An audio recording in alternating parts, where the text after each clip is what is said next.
बाल गंगाधर तिलक जयंती के उपलक्ष्य में आज सुनिए विश्वनाथ सचदेव का लिखा रूपक स्वराज हमारा जन्म सिद्ध अधिकार है।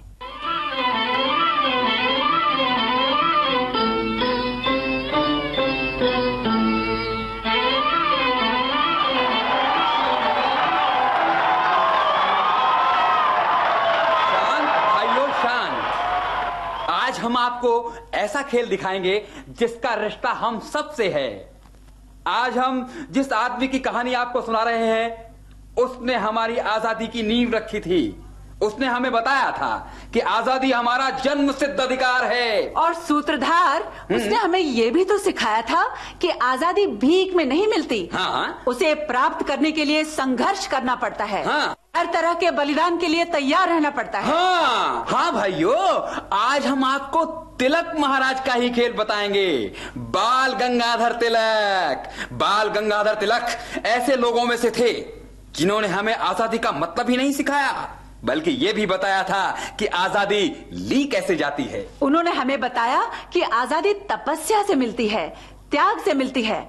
आजादी के लिए हर संभव बलिदान करने के लिए तैयार रहना पड़ता है। और हर संभव बलिदान का मतलब है तिल तिल कर जलना, जेलों में सड़ना, प्राणों को हथेली पर लिए घूमना। अरे तिलक महाराज की कथा का कौन सा हिस्सा दिखाया जाए आज? बताऊं? हाँ। आज मुकदमा दिखाएंगे। कौन सा मुकदमा? अरे वो तो जिंदगी भर सरकार के खिलाफ मुकदमे ही लड़ते रहे। सच कह रहे हो सूत्रधार। उन्होंने हमेशा विदेशी सरकार को कटघरे में ही खड़ा रखा। पर मैं जिस मुकदमे की बात कर रही हूँ ये वो है जिसमें तिलक महाराज पर राजद्रोह के 3 आरोप लगाए गए थे। 22 जुलाई सन 1908 को। कहते हैं उस रात बंबई उच्च न्यायालय का अंदर का दृश्य न्याय के लिए अपशकुन सूचक दिखाई दे रहा था। अरे भाई, हम लोग बातें बाद में कर लेंगे, पहले मुकदमा हो जाए। तुम ठीक कह रहे हो सूत्रधार। तो भाइयों, अब हम वो ऐतिहासिक मुकदमा शुरू करते हैं। कुछ देर के लिए आप इस मंच को बंबई उच्च न्यायालय का कमरा मान लीजिए। इस कुर्सी पर डावर बैठेंगे और इधर तिलक खड़े होंगे और यहां सरकारी वकील बैठेंगे और इन सामने वाली बेंचों पर दर्शक। तो लीजिए, हम शुरू कर रहे हैं मुकदमा।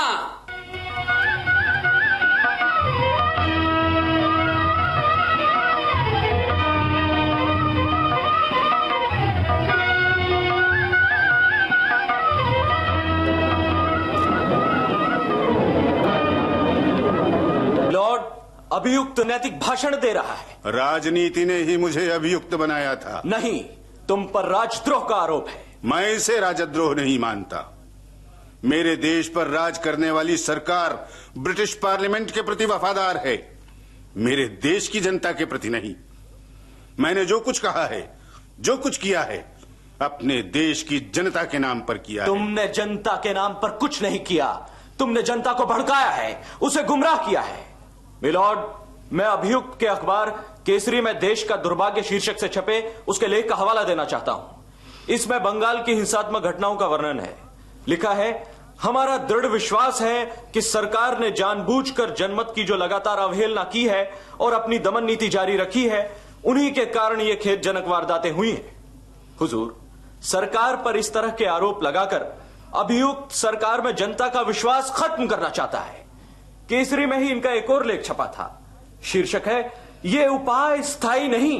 न्यायाधीश महोदय, सरकारी वकील बार बार केसरी में छपे मेरे लेखों का हवाला दे रहे हैं, जबकि हकीकत यह है कि इन लेखों से पहले ही सरकार मुझे सबक सिखाने का इरादा बना चुकी थी। क्या प्रमाण है इस बात का? प्रमाण वो पत्र हैं जो बंबई के गवर्नर लॉर्ड सिडनहैम ने वाइसराय लॉर्ड मिंटो को लिखे हैं। एक पत्र में उन्होंने लिखा है कि तिलक भारत में अंग्रेजी सरकार के अस्तित्व को मिटाने के सारे षड्यंत्रों के कर्ता धर्ता हैं। ये गवर्नर महोदय तो गणपति और शिवाजी पर्वों, मेरे द्वारा स्थापित पैसा कोष और राष्ट्रीय विद्यालयों को भी अंग्रेजों के भारत से बाहर निकालने का हथियार मानते हैं। आप ये खत अदालत में पेश कर सकते हैं। वकील महोदय, सरकारी तौर तरीकों से आपको वाकिफ होना चाहिए। ये छोटी बात नहीं है कि मैं वायसराय के नाम लिखे गवर्नर के पत्र का हवाला दे रहा हूँ। अदालत इस पत्र को पेश किया जाना जरूरी नहीं समझती है, क्योंकि अभी जी नहीं, आप गलत अर्थ लगा रहे हैं। फिर भी मैं इतना जरूर कहूंगा कि दंड संहिता के अनुसार आत्मरक्षा में जो कुछ किया जाए वो अपराध नहीं है। मिस्टर बाल गंगाधर तिलक, आप कहना क्या चाहते हैं? मैं कहना ये एक षड्यंत्र। आप दंड संहिता के संरक्षक हैं और यह संहिता ही पत्रों की रक्षक है। मिलॉर्ड, अभियुक्त ने 21 घंटे के अपने बचाव में जो कुछ कहा है उसका सार सिर्फ यह है कि यदि आप स्वराज्य नहीं देते या उसे क्रमशः देने नहीं लग जाते तो हमारी सजा मिलनी चाहिए, ताकि आजादी की बात करने वाले सरफिरों को सबक मिल सके।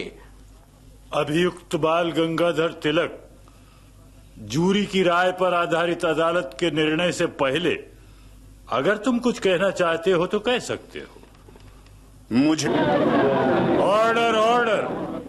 अभियुक्त के बयान, सरकारी वकील की जिरह और जूरी की राय से अदालत इस नतीजे पर पहुंची है कि विकृत मस्तिष्क और उल्टी खोपड़ी वाला कोई व्यक्ति ही ये कह सकता है कि अभियुक्त ने जो लेख लिखे हैं वे राजनीतिक आंदोलन में न्यायोचित शस्त्र हैं। राजद्रोह से परिपूर्ण इन लेखों में खुलेआम हिंसा को बढ़ावा और हत्याओं को बल मिलता है। ऐसी पत्रकारिता देश के लिए अभिशाप है। अतः आपकी उम्र और अन्य परिस्थितियों को ध्यान में रखते हुए मैं इसे उचित समझता हूं कि शांति और सुव्यवस्था बनाए रखने के लिए और जिस देश से प्रेम करने की आप डींग मारते हैं उस देश के हित में आप कुछ समय तक अपने देश से बाहर रहें। इसलिए मैं आपको 6 साल की काले पानी की सजा देता हूं और 1000 रुपए का जुर्माना करता हूं।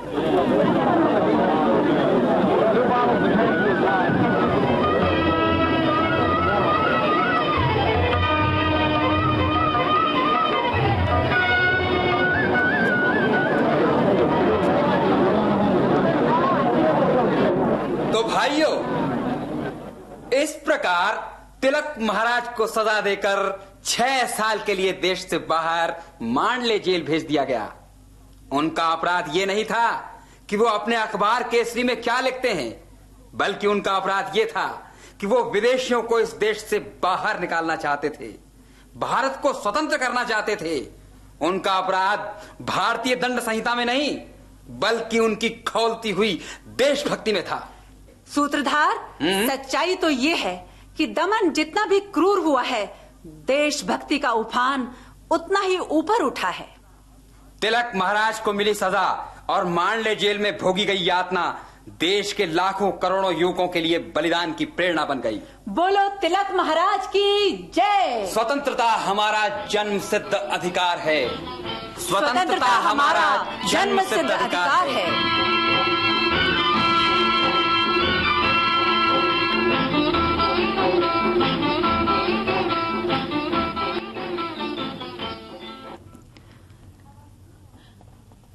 हवा महल में आज आपने सुना तिलक जयंती के उपलक्ष्य में विश्वनाथ सचदेव का लिखा रूपक स्वराज हमारा जन्मसिद्ध अधिकार है।